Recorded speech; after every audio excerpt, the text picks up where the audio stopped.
16 రోజులు డిటెన్షన్ సెల్లో ఒక్క మనిషిని చూడకుండా నన్ను నిర్బంధించిన ఆ కోపాన్ని దిగమింగుకొని రాష్ట్ర ప్రయోజనాల కోసం ఈరోజు పనిచేస్తున్నా అధ్యక్ష.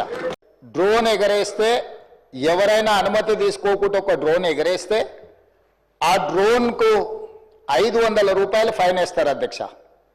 కానీ పార్లమెంట్ సభ్యుడిగా కాంగ్రెస్ పార్టీ వర్కింగ్ ప్రెసిడెంట్గా నన్ను అరెస్టు చేసి జైలుకు పంపించి మామూలుగా దానికి 500 రూపాయల ఫైన్ ఉంటే బిలో 7 years ఉంటే రిమాండ్కే పంపరు, పోలీస్ స్టేషన్ బెయిల్ ఇవ్వాలి.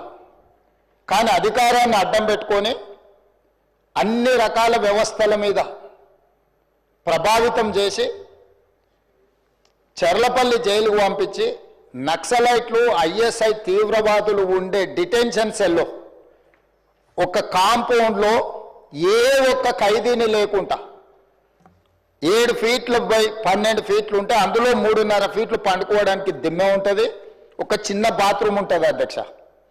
16 రోజులు డిటెన్షన్ సెల్లో ఒక్క మనిషిని చూడకుండా నన్ను నిర్బంధించిన ఆ కోపాన్ని దిగమింగుకొని రాష్ట్ర ప్రయోజనాల కోసం ఈరోజు పనిచేస్తున్నా అధ్యక్ష.